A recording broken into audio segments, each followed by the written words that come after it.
Welcome to pRETTy Brooke Presents. And today, pRETTy Brooke presents an interview with children's author Nesha Ausby. I'm going to talk to her about her children's book entitled My Deaf Friend Can Do Anything You Can Do. And obviously from the title, I was really intrigued about what her connection is to the deaf community and why she was passionate about writing a book about the subject. So take a listen. Okay, so thank you for joining me. I really appreciate it. I did a little bit of an introduction in advance, and I mentioned the title of your book, My Deaf Friend Can Do Anything You Can Do. So when I saw the title, I instantly thought, I really want to be able to talk to her about her experience and why it was that she was interested in doing a book about this. So if you could first just tell us a little bit about your book, and then we can kind of go into some of the other details. Okay, so my name is Nesha Ausby. I'm the author of My Deaf Friend Can Do Anything You Can Do. The book is pretty much about the two main characters. One is deaf and one is hearing. And throughout the book, it's pretty much teaching you how deaf people go about their everyday lives, because a lot of people have the misconception that deaf people can't do certain things like drive, watch TV, listen to music. So that's what my book is about. And also, as far as the hearing character, that's kind of me. I'm a CODA, which means child of deaf adult. So in the story, the hearing character, she is best friends with the deaf child, the deaf character. Right. So it kind of intertwines with pretty much me and my mom, because my mom is deaf. So that's what made me write the story, because of so many misconceptions and a lot of it also kind of covers bullying, where you have that deaf person that may not have certain friends or certain people that just doesn't want to talk to them, or just because they can't communicate with them. And throughout the book, once children, even adults, because I want adults to read it too, because adults, they don't know, and it's all about learning. A lot of people don't know certain things, so that's what the book is about. That's amazing. And so you were saying that it's came out of your experience with growing up with your mother. So can you talk a little bit about that and how it was? And before you go into that, I mean, is there, just for my knowledge, is there a difference between, some people say deaf, some people say hearing impaired? Is there a distinction, or is it the same thing?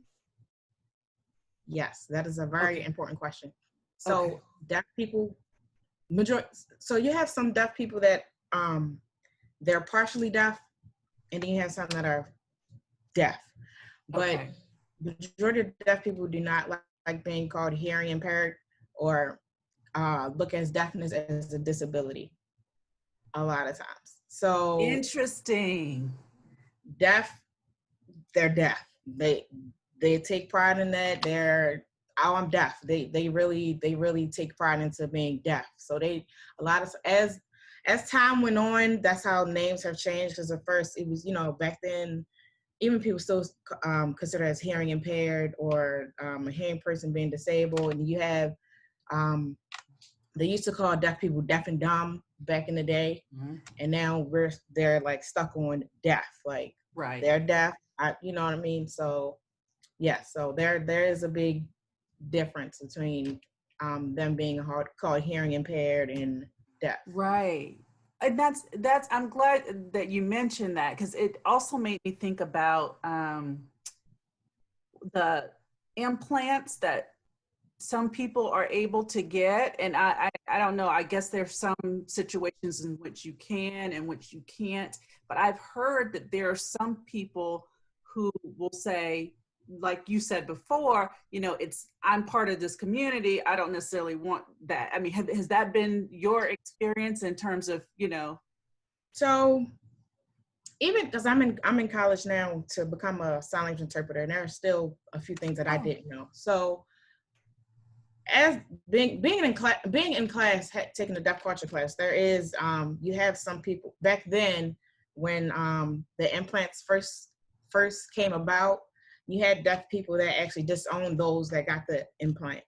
But now when now that time has gone on, you know, they're accepted because at the end of the day, they're still deaf. Even if you have that implant, you're still deaf. If you didn't have that implant in, you're still deaf. So I see. Okay. mhm. So that's interesting. Okay. And does your mom have a particular stance on any of these issues? She doesn't.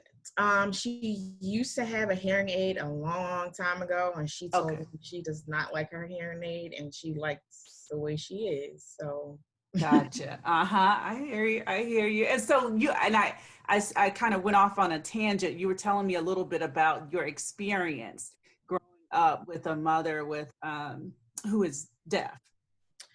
yeah. So the main reason this is why I wrote this book. This is why I want to become a interpreter, not only interpreter, a Black interpreter, because Mm-hmm. growing up, they will always consider me as her interpreter, just because that's my mom and I know sign language, and that shouldn't be the case. There's not a lot of granted, you know, there's interpreters. We need more interpreters, but there's not a lot of Black interpreters. And my mom friends would always say, "When are you gonna become an interpreter? We Oh, need more Black really? interpreters." And yeah, and even like there's times where like not probably a couple years ago, my mom was in the hospital, or even doctor's appointment, they would look to me to interpret for her. And it's like, well, what if I interpret the wrong thing? I'm not a Mm-hmm. professional interpreter. Mm-hmm. Granted, that's what I'm going to school for. Yes, I know sign language, but I'm not Right. certified. I don't have that piece of paper saying you are certified to interpret it for someone. Mm-hmm. So growing up, that was a big thing for me. So that's why I really want to become a sign language interpreter. In this book, I want to get it out so people can learn about the different misconceptions that people have about deaf people. Because growing up, the question was always, well, how does your mom know how to dance so good? And my mom, she really can dance. So Okay. they're like, why? How does she dance so well? And then I'm like, it's the vibrations in the music. She can feel the Mm-hmm. beat. She's on beat all the time. So that growing up, it's challenging, but it was also a blessing because now here I am doing what I'm doing. Mm-hmm. And so I didn't know before that you were going to school to get your, it's called a certification. I'm getting my degree as to become a sign language interpreter. Oh, wow. Okay, I see. And so is there a particular reason you think why there aren't that many Black signs interpreters? Do you You have know, a sense of why that is? a lot of the stories that I hear is because certain school. Okay, think about this. Like certain schools only like high schools. Only certain high schools offer a sign language course. Ah, yeah, Black that's true. schools don't really offer different languages at that.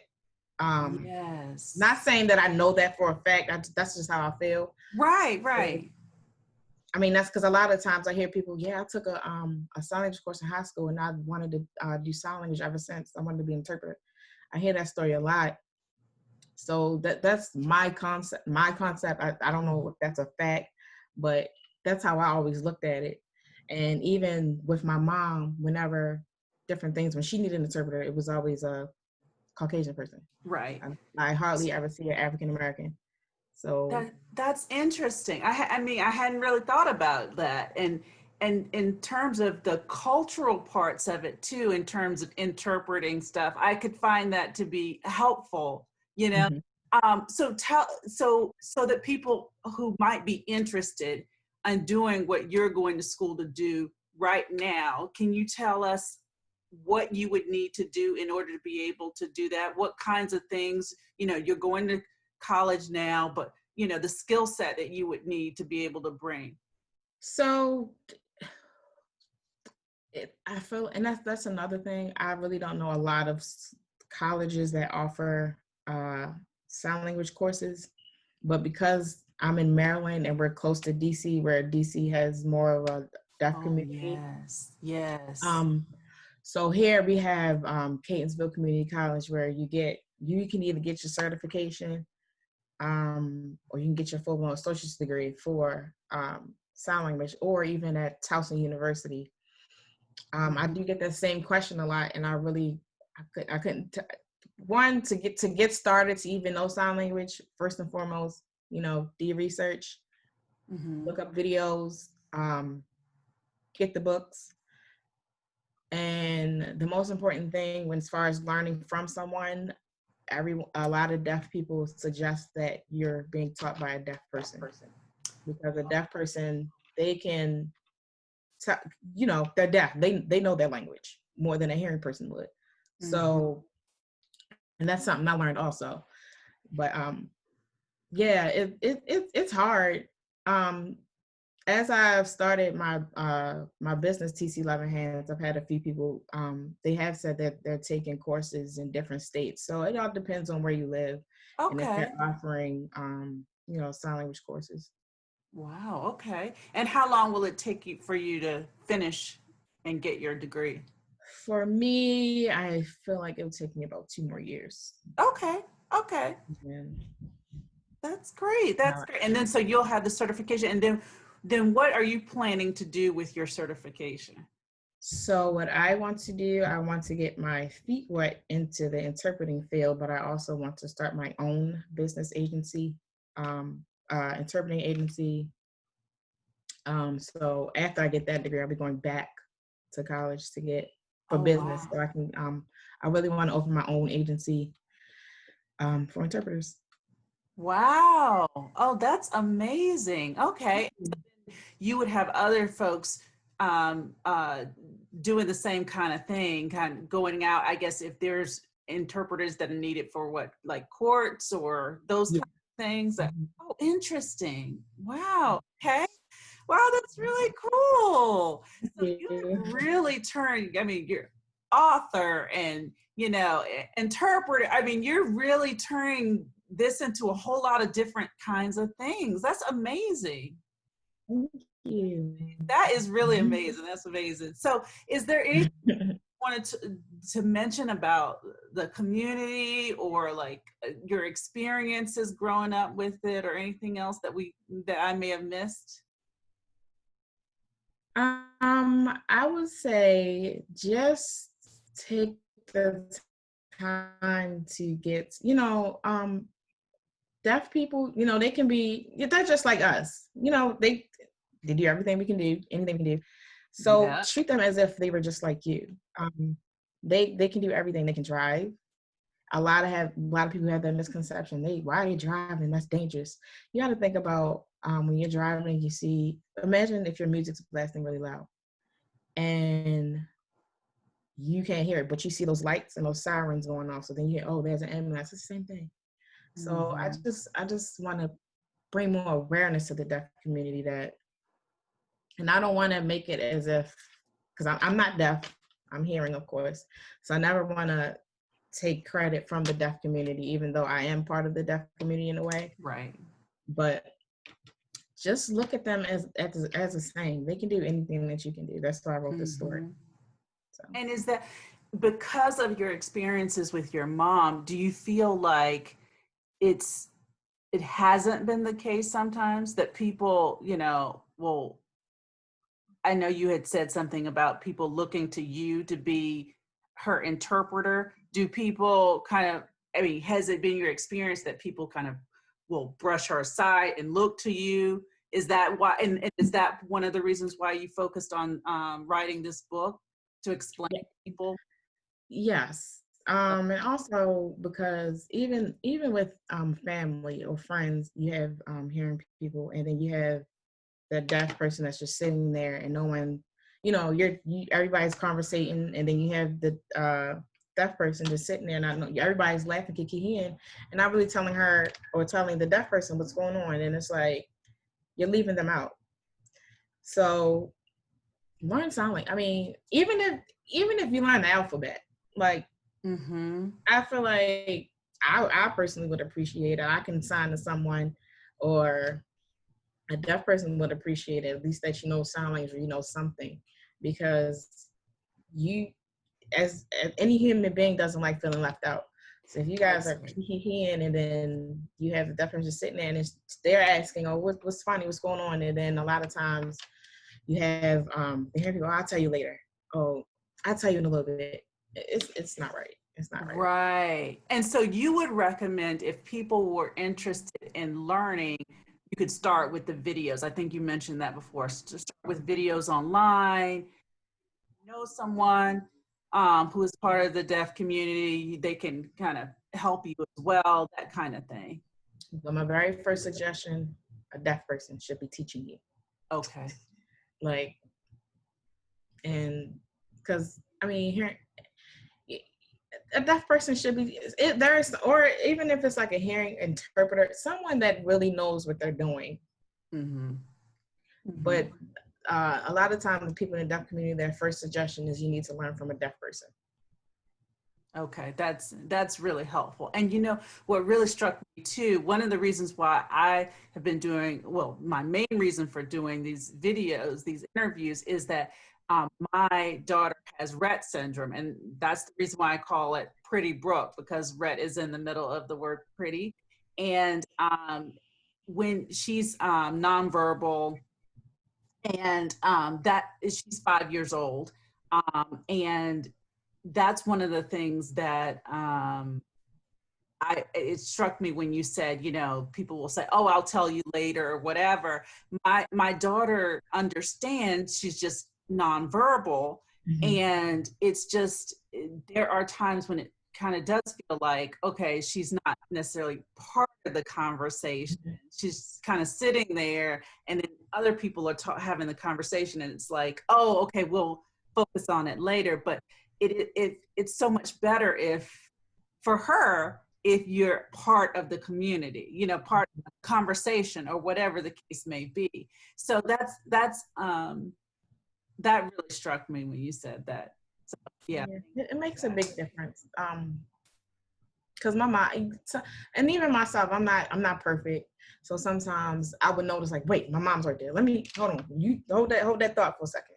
Let me tell her what we're talking about. Like, yes. So it can be challenging sometimes, but I always try to make sure my mom is included, because I wouldn't want to feel like that. No one wants to feel like that. Right. It sounds like you're an awesome daughter. That's so nice. Thank you. Yes. I'm crying. Yes. Well, you're doing it. Thank you. Well, that's great. I just wanted to kind of, like I said, when I saw your book, I was really excited to talk to you about it. And so thank you so much for talking to me about your book. And I want to say it again, make sure I get it up here. My Deaf Friend Can Do Anything You Can Do. And so where will people be able to get it? Okay, so you can always go on my website, www.tclovinghands.com. That's another thing. TC stands for my mother's initials, so that's why I got TC. Oh, that's nice. Yeah. So you can either order it through me, and if you order it through me, you get signed copies, or you can also order it Amazon, Barnes & Noble, Walmart, and I believe Target. But it's everywhere, and it's also in a few libraries. I feel like it's definitely here in Baltimore County, and it's also, I feel like it's in a library in Indiana, I think. Oh, wow. Okay.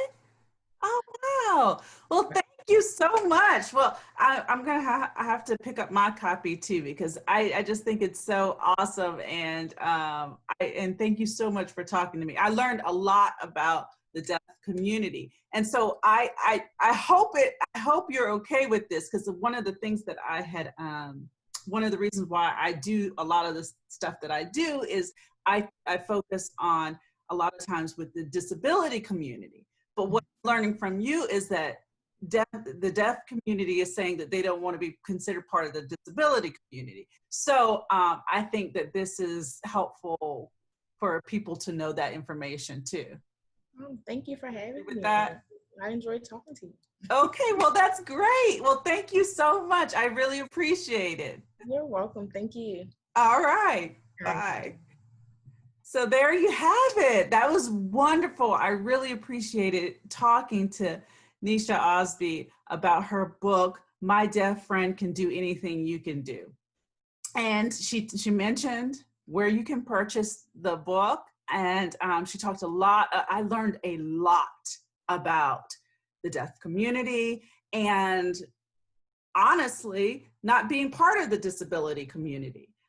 So I appreciate her telling me that. I didn't know any of that information. I love learning. if you didn't know that, I love learning new information. And so knowing about, you know, how to get a degree in interpretation and being an interpreter, and just her experiences with the community and just all of the things that she had to say. But I didn't realize that there weren't that many African American interpreters.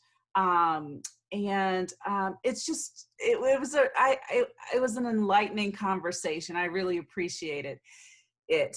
So if you like this conversation as well, feel free to like it and share this video and comment.